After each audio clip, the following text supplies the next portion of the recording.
angels waging war in the unseen realm.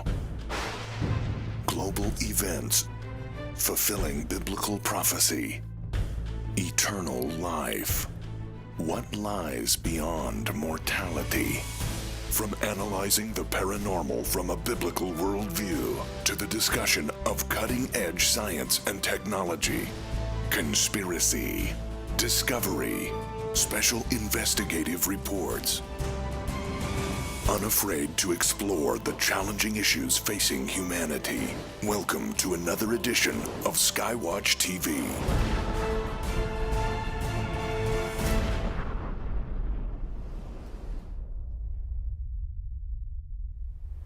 It's difficult to fight a war, especially a spiritual war, when you don't know the enemy. Welcome to SkyWatch TV. I'm Derek Gilbert. Joining me in studio this week, the host of Into the Multiverse, one of the web-exclusive programs from SkyWatch TV, and the author of Cherubim Chariots and Quantum Creation, Josh Peck. Hey, Derek. And the scholar in residence from Logos Bible Software, the author of several books we recommend for your reference library. I dare you not to bore me with the Bible. Supernatural, what the Bible teaches about the unseen world and why it matters, and the unseen realm, recovering the supernatural worldview of the Bible, Dr. Michael Heiser. Mike, welcome. Yeah. Thank you. Demons, where do they come from? And why are they the same as fallen angels? Well, you know, this is one of those topics I get in trouble for, but I'm unrepentant. I don't think demons are fallen angels. I don't think they're the same. And I think it's pretty easy to kind of demonstrate that. I mean, the assumption is we read about demons in the Gospels. And so, you know, we think, well, they had to come from somewhere, even though Scripture never actually tells us specifically where they come from. And so people will go back in the Old Testament and they'll read about what happens in the garden. If they're in the typical Christian church, they probably don't read about what happens in Genesis 6:1 through 4. Mm-hmm.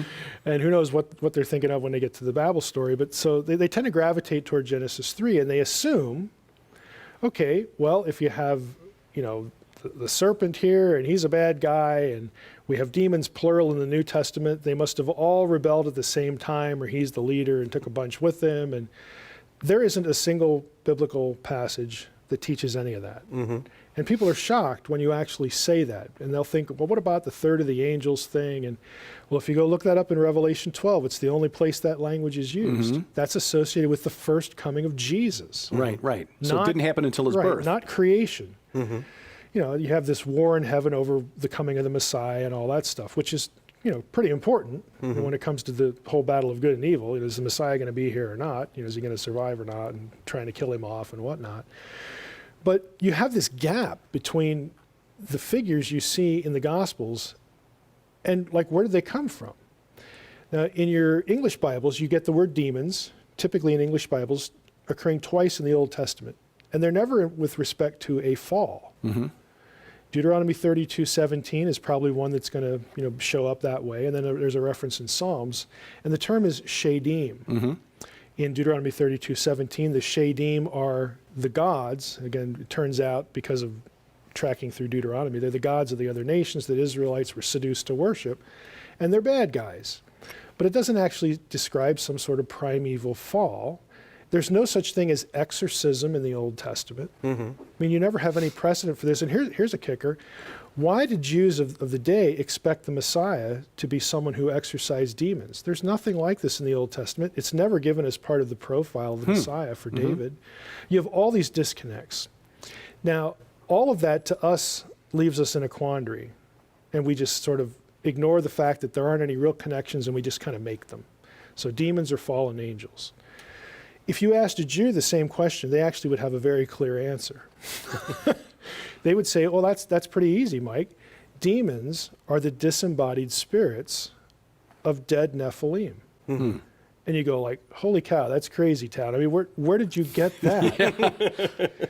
Well, where you get it, again, is the Jewish literature of the intertestamental period that, again, is latching on, connecting back into the original context of Genesis 6:1 through 4. That's where they get it. They don't invent it. Mm-hmm. They're just aware of it because of the time and place in which they live, and they preserve it in their writings, and some of it leaks into the New Testament, Peter and Jude, that sort of thing.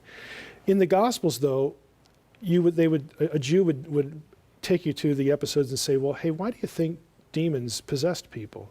Why did they need to be re-embodied? Right? And their answer is because they were disembodied, because they're disembodied spirits of the dead Nephilim. Now you say, well, okay, that's this intertestamental crazy stuff. It's not in the Bible and whatnot. You actually get the spirits of the giants in hell, so to speak, in the underworld, in the Old Testament. Okay, you have references to that in Ezekiel 32, for instance. You have the whole rebel figures, with the Satan figure, the Lucifer figure, Hillel ben Shakar. Again, he's part of this entourage that's in Sheol. You know, the shades, the spirits of the dead come up to meet him. The spirits of the dead are dead Rephaim. And the Rephaim back in the Old Testament are the giants. I mean, you have these ideas connected together. It's just that they don't occur in one passage in the Old Testament, but they're all there. But in the intertestamental literature, they are all in nice condensed form and specific stories. And so Jews would have been reading that and going, oh yeah, well we know where whoever wrote Enoch, we know where he's getting that, because it's these half dozen passages back here in the Old Testament, plus we know the Mesopotamian backstory to it. Of course, this is where demons come from. That's really interesting. With demons being disembodied, and that's the reason that, you know, they want to possess people, and then it seems like the Bible would communicate the idea that angels, be they fallen or not, still have some sort of body. How does something like the passage where we read that Satan possessed Judas, how does that fit in? I mean, I don't think we're not saying that Satan would be a demon, but how would that fit in with? Yeah, I'm pretty traditional in that respect. I think that is sort of a direct possession in terms of control, not like I'm going to embody you and now like live in your body for the rest, you know, for a while because I just kind of like that. You know, you don't get any sense of that from the Gospels, but it's a manipulative control. Oh, okay. So I think again that's a very traditional way of looking at it. I think that's a good way to look at it. It makes sense, you know, in the context and with what you see after that event happens. Sure. You know, you don't get any sense that it's anything more than a temporary, I'm going to use you now as a tool sort of situation. In our previous discussion, you talked about the Mesopotamian origins of the Watchers, the Apkallu, the sort of wise men who were existed before the flood and then after the flood as sort of hybrid creatures in the Mesopotamian culture. What sort of Mesopotamian literature origin deals with demons? What do we know about demons from those sources? Yeah, there's actually a lot of it. There are whole bodies of literature that deal with exorcism and possession. Okay, so exorcism wasn't something that was developed by the Hebrews after the flood. It was something that existed in Mesopotamia, going back prior to the God calling out Abram and creating a new nation. You have a variety of rituals to deal with, again, what scholars would loosely call witchcraft. And what they mean by that is either positive spellcraft to get rid of a demonic entity. You know, in other words, what do we do in response to what we think is demonization? Or again, something even more extreme, like how do you get rid of them in a more permanent way? You know, there's all sorts of speculative texts about that, and ceremonies and incantations. You actually get a lot of it. Because again, you know, put yourself in the context, you know, for instance, stillborn babies. In Mesopotamia, that tragedy was not treated as a medical problem. They don't know about SIDS, they don't know about X number of things, but to them they associated that with any number of night demons. You know, Lilith would be one of them. It goes all the way back into Mesopotamia, but the night demons come and steal the children away, steal the lives of the children, and so on. So to cure that problem or protect the child, they would naturally consult not with medical doctors, they would go to scribes, they would go to the experts, the knowledge experts, the content experts, and say, hey, what do we do? And they're the ones, again, who are supposed to have inherited divine knowledge, again, from the Apkallu or, you know, from some other, you know, divine source. And they're the ones that are supposed to be, and they did, write out ritual text. Okay, here's what you do, here's what you pray, here's what you say. You know, here's this thing that you put in your house. Again, to protect you, you know, from the night demon if you have a new child or something like that. So there's just a ton of it.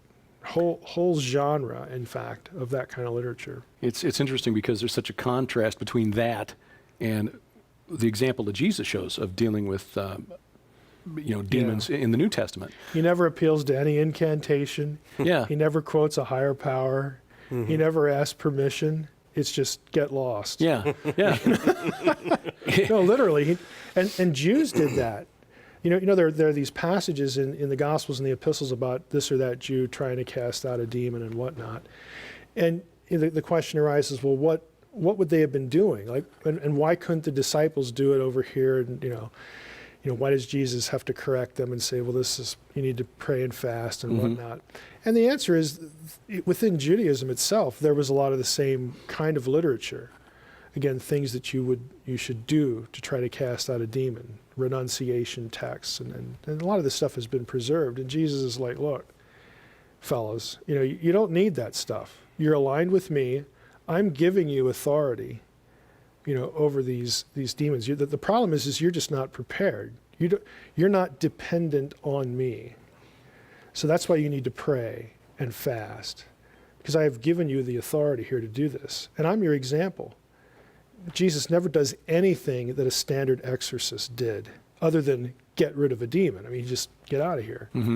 That's pretty much it. I don't need to appeal to a higher authority because there ain't one. I am the higher authority. In fact, it almost reminded me of the rituals that spiritists will use on these ghost hunter shows to try to cleanse a house of negative energy or something. The same kind of thing. I should say, I work with some people who, on my podcast, we don't use their real names. Fern and Audrey are the names we use for them, and they work with people who've been ritually traumatized, either satanic ritual abuse or some other form of abuse. And their method, they don't use prayers of renunciation. They don't do deliverance ministry. In fact, they come out of deliverance ministry because they have found that when you try to do things that way and it doesn't work, then the victim, what they would call the survivor, is left to conclude, I did something else wrong. This would have worked, but I made a mistake again. Or, the blame comes back to them. What they actually do is, the best way I can put it is, they speak truth to lies. And we don't really care what the source of the lie is. We don't care if it's an entity. We don't care if it's a person. We don't care if it's somebody possessed or in their right mind who's just evil, who has convinced you that you deserve to have this happen to you, or that God has abandoned you, or that God wanted you, to go through this. You need to stop believing lies. And they actually use theology. And it's not just quoting, a concept. Right, it's not just quoting verses. They're very theologically astute, and they know, because, again, one of them is a survivor and a long-term survivor. They know how the mind is altered and programmed to believe lies, and that's what they do. We need to convince you that you just don't have to believe lies anymore, and here's why. Here's what the Lord did for you. You need to be reprogrammed theologically so that you stop believing lies. Dr. Heiser's book, The Unseen Realm, is about reading the Bible with the spiritual worldview of the men who actually wrote down the words that have been preserved for us today. We'll tell you how you can get a copy of the book. And when we come back, I want to talk about and maybe get into some speculation on different ranks of demons. Is it possible that some have more power than others? Is it possible that there are other supernatural entities other than demons that engage in spiritual oppression or possession? We'll talk about that when SkyWatch TV continues right after this. Finally, a book that helps you make sense of the hard-to-understand parts of the Bible. SkyWatch TV is proud to offer The Unseen Realm by ancient language and Bible scholar Dr. Michael S. Heiser. He takes you into the world of the men who wrote the Bible under the inspiration of the Holy Spirit, and by understanding their worldview, you will better understand some of the weird parts of the Bible. Like, why was it so important to mention giants in the Old Testament? And why did Peter and Jude reference the angels who created them in the New Testament? The supernatural war between God and the fallen angels is real. The Unseen Realm helps you understand the way the apostles and prophets saw that war. And when you order The Unseen Realm from SkyWatch TV, we will add these two books free. The Supernatural Worldview by Chris Putnam, and G.H. Pember's classic Earth's Earliest Ages. Order The Unseen Realm now by calling the number on your screen or log on to SkyWatchTVStore.com. SkyWatch TV is more than just this weekly program. We have a number of programs that are available as web exclusives only. SkyWatch Women, which is gearing up to launch officially in the fall, a series of interviews of SkyWatch Women one-on-one, hosted by my wife and best friend, Sharon Gilbert. You also get the weekly program that we host together on science and how we can view the world of science through a spiritual lens, a Christian lens, without being intimidated. And then, of course, Josh Peck tears apart fabric, the very fabric of reality every week into the multiverse. I do my best. Yes, and then puts it back together all within 28 minutes and 30 seconds. And you'll find those, plus the daily news updates, at skywatchtv.com. Mike, about 10 years ago, you referred me to a deliverance minister who's since gone home to be with the Lord. And he wrote a really interesting essay, which has been updated since I first read it. Looks at the spiritual conflict, this direct face-to-face, rubber meets the road, spiritual warfare, and references the struggle between Michael and Satan that Jude writes about in his epistle, where they struggle over the body of Moses. And Michael didn't presume to make an accusation against Satan, but just said, "The Lord rebuke you." And this gentleman said that they found through their research that there were times when engaging a spiritual entity in the wrong way invited retribution, not just upon the person who was being oppressed or possessed, but also upon the deliverance minister and his team, leading him to conclude that there may be some cosmic legal framework that we don't really understand, and legal rights or perhaps spiritual ranks, if you will, of entities. Do we get any sense of that from the Bible? What can we conclude about the nature of the spirit realm and these entities from the text? There's something in scholarship called the lawsuit genre. It's actually a genre where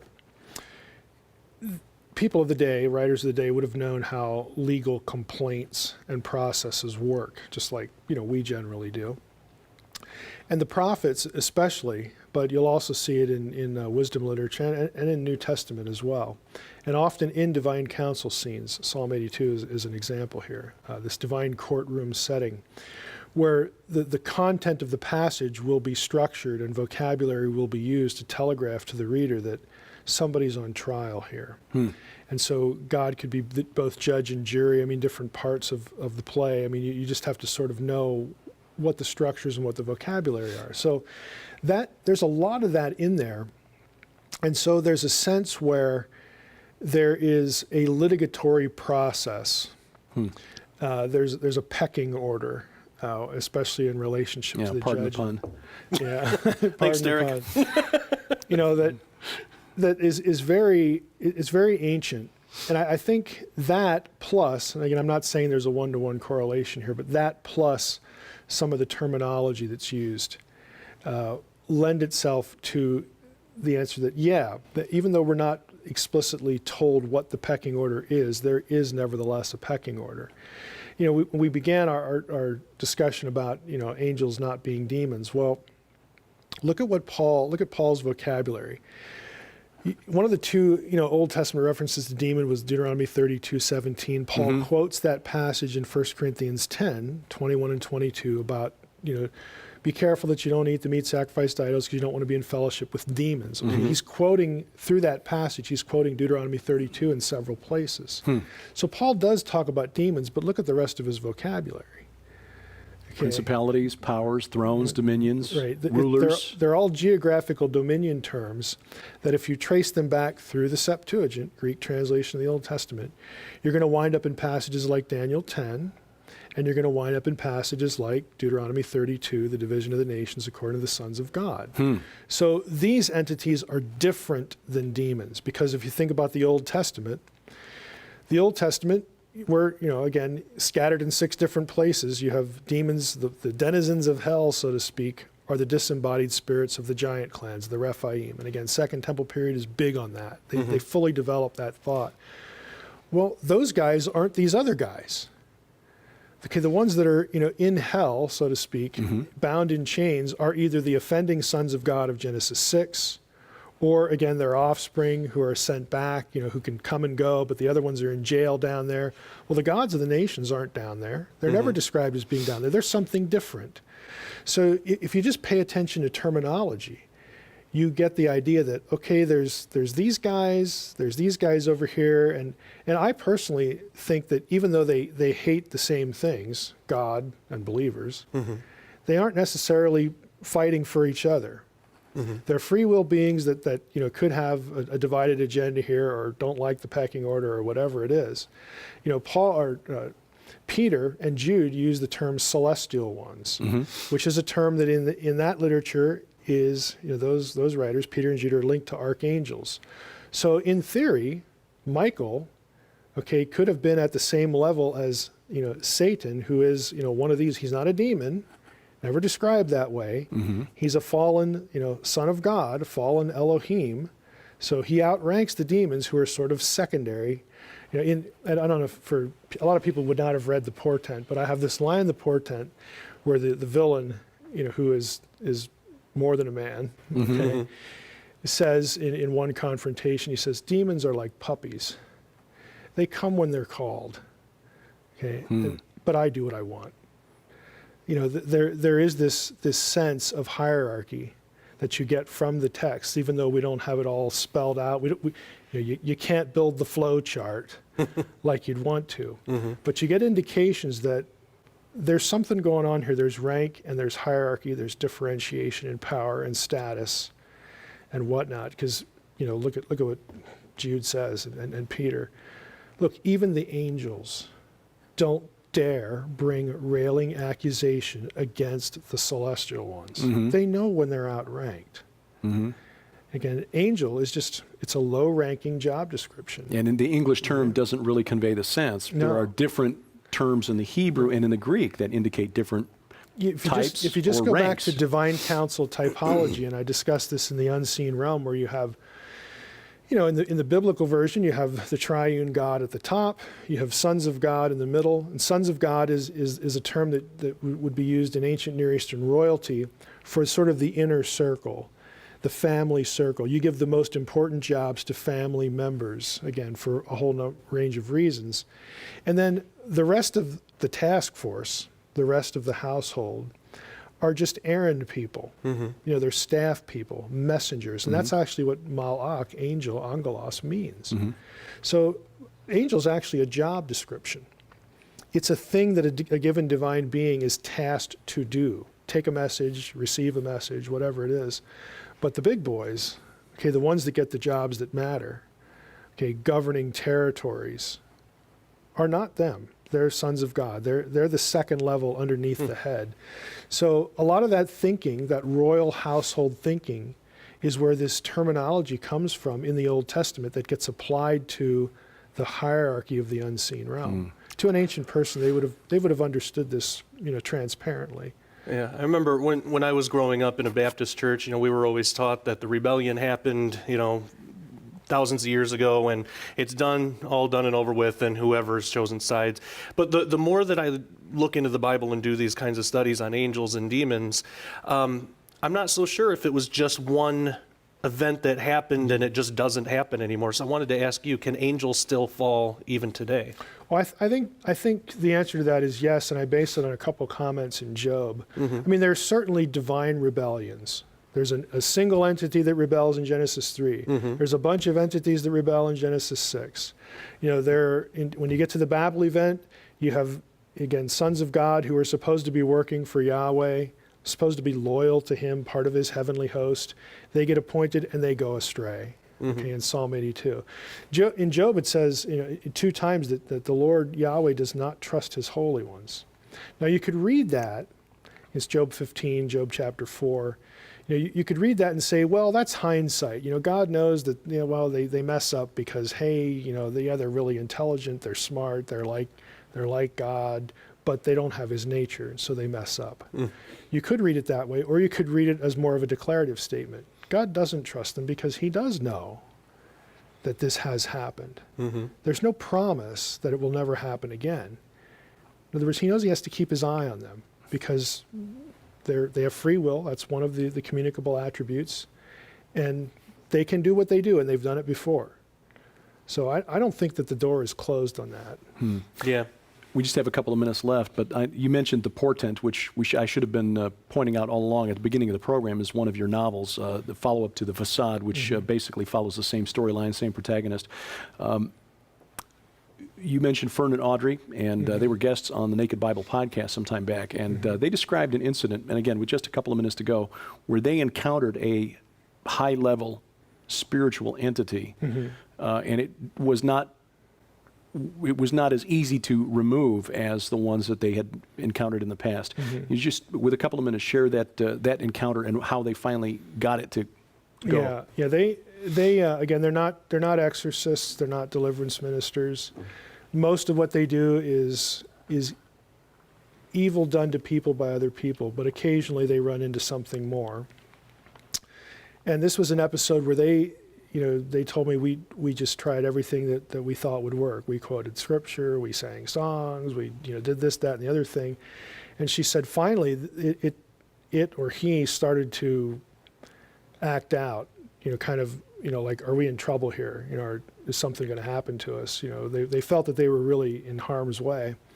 And so they literally used the language, of Jude, and said, "The Lord rebuke you, watcher." They instead of a celestial one, which is the Jude language, they swapped in watcher, because she said that's all I could think of, and that line is from the book. Right. There's a critical scene. There's a scene in the book where there's someone who is absolutely defenseless, because they're a quadriplegic in the book, but this guy is sort of the spiritual center, and he dispatches. I mean, he's totally dependent on God because he's got nothing else. And he says, "I know who you are. I've seen your kind before. The Lord rebuke you. Watcher." And he names him. And that was just it. Fern and Audrey said he just threw a fit and sat down.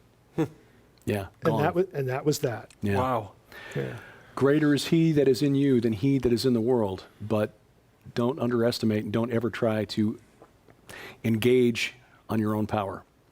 Dr. Michael Heiser is the author of The Unseen Realm, Recovering the Supernatural Worldview of the Bible. Mike, fascinating as always. Josh Peck, host of Into the Multiverse, one of the web exclusive SkyWatch TV.